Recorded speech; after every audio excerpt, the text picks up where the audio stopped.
geeks and geekettes, ladies and gentlemen, boys and girls, gats and kittens, comic fans the world over. Welcome to an Ask Chuck Dixon Extra. I realized that this week's Ask Chuck Dixon was a little short, 28 minutes. I never know how long these things are going to be. I get the questions. I try to ballpark guess how long the broadcast is going to be, but whatever. Uh, what I'm trying to say is there's not a lot of formatting being done here. This is all willy-nilly, seat of my pants, one-man operation. It's just you and me talking. You know what I mean? And I don't know how long the ride's going to last. So I'm giving you a little extra this week on one subject, Knightfall. And actually, this forms sort of a purpose because I'm gonna entertain some questions that I get asked a lot. These are questions I get asked most often. These are questions I've answered over and over and over again on Ask Chuck Dixon. So if you are a regular Ask Chuck Dixon listener, you might just want to skip this episode because you've already heard these answers. And I'm going to give the same answers I always give. So there you go. We're going to talk about Knightfall. Hold on just 1 second. Okay, I'm back. Anyway, let's get to the first one. Andre Santana. What a name. That's a great name, my friend. Were you asked to create Bane for Knightfall, or was it your idea without the event? No, Bane was very much tied to the Knightfall event. This is the question I get asked more than anything else about the creation of Bane. So I'm going to go into some depth here. And maybe I'll never have to answer this question again. Look, I don't mind answering questions over and over again because people go, oh, how can you do that answer? Well, maybe it's the first time you're hearing it. Maybe it's the first time you asked it, right? So I want to invite you to ask questions here. I don't want to go, oh, this question again. And it's a story, it's a fun story. Anyway, Denny O'Neil presented Knightfall to us at a Bat Summit. And he had several goals with Knightfall, and the goals increased as we went along. But the goal was to basically create an event as big as Death of Superman. He was under some pressure from DC. In fact, I learned recently that Knightfall was actually in the works before Death of Superman, and Denny was asked to put it off, so they wouldn't have two big, huge events with their two biggest characters going on at the same time. So Denny did. And I didn't know that. I watched an interview with Denny O'Neil recently in which he revealed that he was playing around with the idea for Knightfall. Now, Knightfall probably became a much bigger event because of Death of Superman. Because you remember, Death of Superman was a couple of years of continuity. And so Denny sort of amped it up, so that this thing would last longer. So, in the end, we, 2.5 years of continuity. It was very, very successful. Just as, and possibly a little bit more successful than Death of Superman. So, so that was the number one goal, to create this big Batman event. The other thing that it would be a watermark event, a landmark event for Batman, that it would alter the Batman universe, not beyond recognition, but more in a nuanced way. Secondly, the goal was to tell a terrific story. That was Denny's big thing, tell a terrific story. And the other goal was to create a new villain, a brand new villain that would have legs. This villain would last beyond the event. Because we were going to create a villain who finally brought down Batman. So of course he had to be cool. The readers had to accept him. They had to adopt him as a guy they love to hate, enough so that he would join Batman's permanent rogues gallery. Now that's a tall order. And from the very beginning, I was the one saying, that's a tall order. We're going to have to create a character that everybody accepts, that everybody likes, that everybody thinks is really cool. And, if we could do that all the time, we'd be multimillionaires. It's like, in comics, you kind of throw things against the wall and hope people like it. Or in some cases, you create a character. I'm thinking Silver Surfer, I'm thinking Wolverine, I'm thinking my own spoiler, create a character and just throw it out there, not having any expectations, and the readers go crazy over it. So you just never know. You just never know. I thought, well, how do we capture that juice? How do we make that happen for Bane? And eventually it reached a point where Denny got sick and tired of me carping about it. And he said, okay, if you think it's going to be so damn hard, go do it. Just go do it. Okay.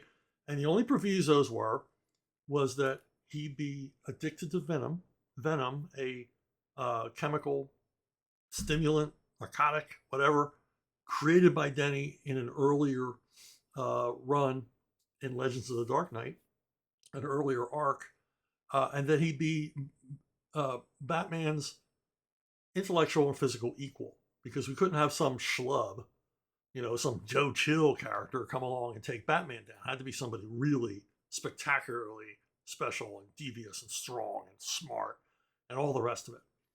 And those are really the only provisos. Also, that he that somehow the prison island of Santa Prisca be involved as well. And so basically, I went home, started thinking about it, and with all those things in mind, and the first thing I thought about was Man in the Iron Mask. If it's going to be a prison story, then Bane would be this mystery figure within the prison, this man of mystery. And that's where I went first. Alexander Dumas. And you can't do much better than going back to Alexander Dumas. So, with that in mind, I remembered a story I had read in the newspaper about how in North Korea you could be sentenced to you could be sentenced to prison for a relative's crimes. So in other words, if the North Koreans couldn't catch your mom or dad, they'd put you in prison. It's like guilt by relation. And I thought, wow, what would that be like? Would they arrest a child? Would they stick a child in prison? What would that guy turn out like? And I thought, whoa, wait a minute. What if this character is born in prison? He's born to a life sentence. And that's when I called Graham. I called Graham Nolan because we had been assigned to do the origin story, what turned out to be Vengeance of Bane #1. So I knew I'd be working with Graham, and I wanted his thoughts, because Graham's a terrific writer on his own. He's a good story guy, and he would give me the visual hooks. And first thing he did was suggest, if this guy is from Central America and Central or South America, what about a Mexican wrestler luchador look? And I'm like, yeah, that works great, because that look would allow us to show off his muscles, and more importantly, show off the transformation of his muscles. Him getting more swole as he injects venom. And then we talked a little bit about how would that work, and it was Graham who suggested that he have a device that would deliver venom, right into his veins, and he would be able to control it. Basically dial it up or dial it down, kind of like the way some pain medications work now, localized pain medications, where the patient can decide how much or how little of the painkiller they get. And so then I just started talking out loud, what about this? What about that? What do you think about this? And we just sort of hashed it out. So I got off the phone. I had a pretty good idea who this guy was. Within hours, Graham faxed me. Remember fax machines? Faxed me a model sheet, or an initial drawing, and then a model sheet for Bane and what he would look like. And pretty much what he looks like now, except in his original version, his mouth and eyes were exposed. He looked very much more like a Mexican wrestler than he would eventually when we gave him the mask that hid his features. So, but everything else is the same. The venom delivery system, the black singlet, the black, paratrooper pants and paratrooper boots, and the Venom delivery system. It was all there in Graham's initial drawings. Now, armed with that, I sort of, put together this origin story for him. But first, we needed a name. Now, our working name for this villain that was going to break Batman's back was Doc Toxic. That's just what we were calling him. Nobody liked that name. And so I did what I usually do when I'm trying to come up with a name. I went to Roget's Thesaurus and I looked up evil. And there was Bane, a synonym for evil. I thought, Bane, that's cool. That's memorable. So I called. It was Scott Peterson answered the phone up at the DC offices. And I said, I want to call this guy Bane. I said, Bane, Bane, synonymous with evil. And he said, I don't like that idea. And he basically, I think he turned to Jordan Gorfinkel and Darren Vincenzo and told them, and they didn't like it. They were all meh about that name. And I said, well, okay, well, then you guys come up with something better. Now, 3 days later, we were all calling him Bane. It's kind of like when you name a pet. I don't know if I like that name. And then 3 days later, it's Sparky. Come here, Sparky. So they adopted the name Bane. And then it was up to me to begin putting this origin story together of, the horrible things that happened to Bane as a child that turned him into the monster that he became. And one of the things I thought about was this villain should have a persona that grows out of a childhood trauma, so that he kind of matches Bruce Wayne. Both Bruce Wayne, Bruce Wayne's Batman persona is a answer to a childhood trauma. It's therapeutic, I guess, running around on rooftops, beating up bad guys. So that's how he dealt with it. How does Bane deal with his childhood trauma is he's got to be in charge. He's got to be in control. He is the ultimate alpha male, and Venom pushes it even beyond that. And so he has to become the king of the Santa Prisca prison, even before getting the Venom. And once he gets the Venom, he's he gets out of there. And now what's he going to do? He wants to become king of the world. And then I introduced that he had dreams of this demonic creature that was haunting him, and it was in the form of a bat. And he hears about Batman. He hears about Gotham City, which we can just presume is the biggest city in the DCU, which make it the biggest city in the DC Universe version of the United States. And Bane decides, I'm going to be king of that. I'm going to go to Gotham City. I'm going to literally face my demon and become king of Gotham City and ultimately the world. And Bane is bent on not conquering the world like Hitler or Stalin.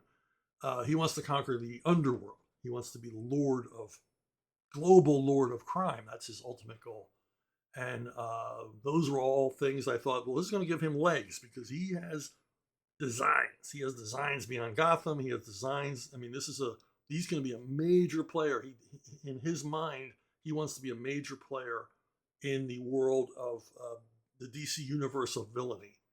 And that'll help give him legs. Of course, I never, ever anticipated Bane would become a household name. He would be mentioned on The Simpsons. It's never occurred to me. I just thought, hey, if he could stick around for a few years and show up again and again as a recurring foe for Batman, but no idea he would become, literally hundreds of action figures and statues and gewgaws and keychains and, who knows what else. So there you have it, the exhaustive history of Bane. Now, next question. Ben E. Bennett. I love Knightfall. I love the lead up to it. I love Vengeance of Bane, etc. One thing that really terrified me as a kid, I could handle it more as an adult, but it's still creepy, is how Bane was watching Batman. It started off normal, but as Batman was going through the gauntlet, it felt more and more like watching a wounded animal before he was broken. Yes, he continues, during the planning sessions, did you or any of the other Batman writers, artists, editors, etc., at one point say, this is really going to upset the readers? I am not complaining in any way, but to this day, watching how Bane and his henchmen were just hunting and stalking him, it still gives me chills. I love the story, no doubt, but to this day, it still makes me nervous despite knowing the outcome of the story and the follow-up. Sorry for the rant. I am still a longtime fan. Well, thank you. Thank you very much for that. Hold on, what am I doing here? Okay. Hey, we succeeded in our plan. if we made you feel that way, that's what we wanted you to feel. Before you or any other fans were aware that Knightfall was happening, we were setting it up. We were wearing Batman down. If you remember the story where Bane helps the Arkham Asylum inmates escape. And I wrote, myself and Doug Mensch and Alan Grant, we wrote lots of stories, like in the 3 months leading up to the beginning of Knightfall, about Batman being just torn down, being driven to exhaustion. His every waking moment, and he had very few sleeping moments in this, was trying to bring order back to Gotham. And he took all of this on his shoulders, and it made him weaker. And the whole time Bane and his henchmen are watching and stalking, and we very much wanted you to know, hey, something's coming. There's this mystery figure behind this, and he's gonna, his intention is to bring Batman down for good. And then Knightfall begins. If you don't know the story of Knightfall, Bane eventually catches up with Batman, breaks his back, disables him, and completely disables him, fractures his spine, and the role of Batman is taken over by John Paul Vallée, who we called Asbats, and he proves to be a horrible choice because he's psychotic. He's a bit of a religious zealot. He's a real dark guy, and he takes things way too far. And ultimately, Azrael and the real Batman, when Bruce Wayne returns, have to have it out. And that's pretty much Knightfall. Yes, lots of other things happen in between, and it's a huge deal, but that's the spine of the story. It's a hell of a spine of a story. Now, when Denny laid it out to us, it was obviously in more detail, and there were all these great dramatic high points that were right there for all of us to use, and what just made it a joy to work on. Now, in prelude to Knightfall, we had to set all these characters up. Now, Denny wrote a mini-series featuring Azrael, drawn by Joe Quesada, and it set this character up. It set up Jean Paul Vallée so that we weren't just pulling a guy off the street to become Batman. So it set that up, created some curiosity as to who is this guy? What's the significance? We made it very clear. Denny made it very clear in the miniseries that Azrael would play a part in the Batman universe. What part? Who knows? And of course, Graham and I did Vengeance of Bane to fully set up Bane as a villain, so you would totally understand his motivations, understand who he is, and more important, understand how dangerous he was and what a threat he would be to Batman, and scary. And if we scared you and still give you chills as an adult, that's what we want to do. And we wanted to really make people think that, in exhausting Batman, eventually breaking Batman, that he wasn't coming back. Bruce Wayne wasn't coming back. Denny said, we'll succeed in this if we can fool the readers or make the readers believe that this is a sea change in Batman. Much the same way that Kyle Rayner replaced Green Lantern and Wally West replaced Flash and Connor Hawke replaced Green Arrow. They would think, wow, they're actually going to replace Batman. We're going to have a new Batman. Now, the other thing, the goal that grew out of this, and a number of us brought this up, was well, this is an opportunity to show everybody, fans that think that Batman should be, first of all, lethal. Batman should be a loner. He shouldn't have sidekicks and things like that. This would be to show them, hey, you're wrong. We're going to give you the Batman you think you want in John Paul Valley. And you're not going to like it. You're not going to like it. And they didn't. They didn't. Readers hated John Paul Valley to the point where sales began to fall. And we had to end the event a little bit earlier than we would have, because people hated this guy. We thought they would stay for the compelling story, but after a few months, they'd had enough of him. So we had to start planning for Batman's return. We didn't want to rush our story because we had all these things like Night Quest and all that follow. We didn't want to rush Bruce Wayne's story, which led to Prodigal. So it allowed Batman, a more acceptable Batman in the form of Dick Grayson, to take the place of John Paul Valley. And that's how that all happened. I don't. Prodigal was never a part of this from the beginning. The Prodigal arc, where Dick Grayson becomes Batman for a few months, was never part of this. It was a stopgap so that we could continue what we had planned as Bruce Wayne's saga to go out, another 6 months. So there you go, looking behind the scenes. Now, the very first summit that I went to was the roll up to Knightfall, and part of that was creating a new Batman title for Alan Grant. Now, why we were creating a new title, I had no idea, but we were creating a new title, and what were we going to call it? And some really horrible suggestions. Denny suggested Annals of the Bat. Annals, like, volumes of the Bat. Annals of the Bat, or the Legend of the Bat. But it was Annals of the Bat, and it was Scott Peterson, of course, who said, some of our less literate readers might not understand that title. They might pronounce Annals another way, and we don't want that. Eventually came up with Shadow of the Bat. I don't know. I just remember Alan just sitting there, like, letting everybody throw names for his book at him. And he was just like, okay. What? He didn't care what it was called. He just wanted us to stop talking about the title. So we come up with Shadow of the Bat. Alan, you like that? Yeah, that's great. And we went with it. At the same time, of course, Doug was regular writer on Batman. And he was doing all this stuff to lead up to Knightfall, exhausting Bruce Wayne and the rest of it. And what I found out that afternoon is that I was going to become the regular detective writer if I wanted it.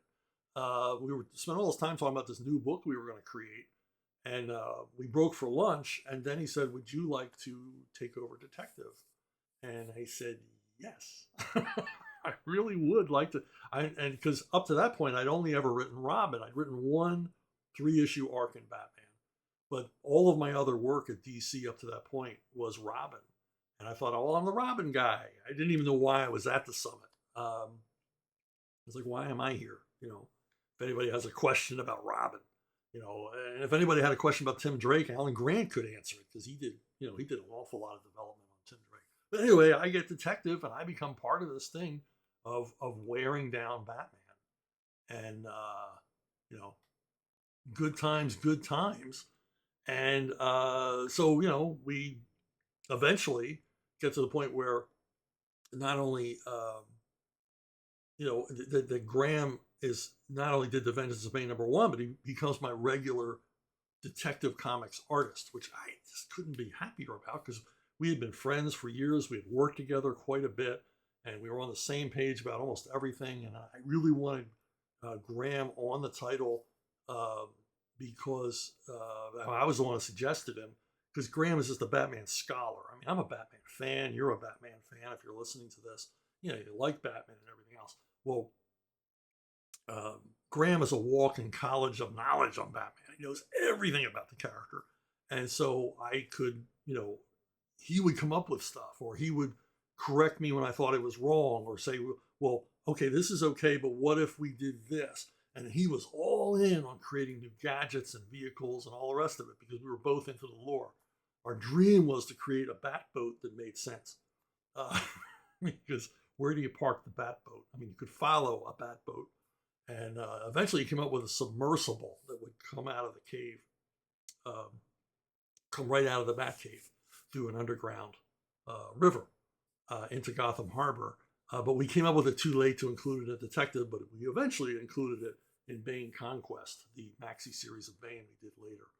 So, so yeah, I mean, I had a great partner. I had the best partner in the world to work with me on Batman, and we had a blast. And those were golden days. Those were golden days, getting to work with Denny and Archie and Scott and Darren and Jordan, and of course, getting to work with the Doug and Alan. I mean, just fantastic comic book writers, legends in their own right. And also pictured here, you see Graham Nolan giving the thumbs up there in the middle. This is before he was exposed to gamma radiation. And Jim Ballant over there on the left giving a thumbs up. I think I've named everybody in the picture. And just to fill you in on what this picture was, we were picking the new costume because we were going to make a costume change when Bruce Wayne returned. And we had all of this art by all of these artists who presented their version of what they thought Batman should look like going forward. And we were all real tired, and we were staying for the first time, we had a Bat Summit at a really crappy hotel that Denny had chosen. We never forgave him for it. It was much like the Overlook in The Shining. We were the only ones there. Just like in The Shining, we were the only ones there. We outnumbered the hotel staff at the point. And it was like definitely off season. And they were always late bringing the coffee. We woke up, we're grumpy, and we gotta have this meeting where we choose the costume. And we're like, we're not really into it. The artwork's great and everything else, but it was like, and we're all sitting there. And for the longest time, and this was unusual to Bat Summit, there was this long, prolonged silence where no one said anything. And we're just sort of sitting there grumpy, waiting for our coffee. And Archie's like he's down on the floor like this, and he's looking through all the different art. And he looks up at us, and he's like a kid on Christmas morning. And he goes, I don't know about you guys. This is really cool. We're getting to pick Batman's new costume.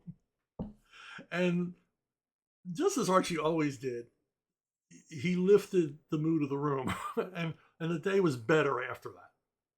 For Archie having said that, it's like, we're basically saying, remember what we are, guys. We're fan geeks at heart. We're getting to choose the Batman costume. How freaking lucky are we to be these guys in this room at this time?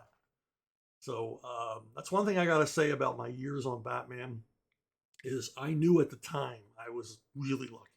This was a golden era for me, and I was getting to work with some awesome people and having a lot of fun and given a lot of freedom and working with people that had faith in my abilities. And hopefully I rose to their expectations.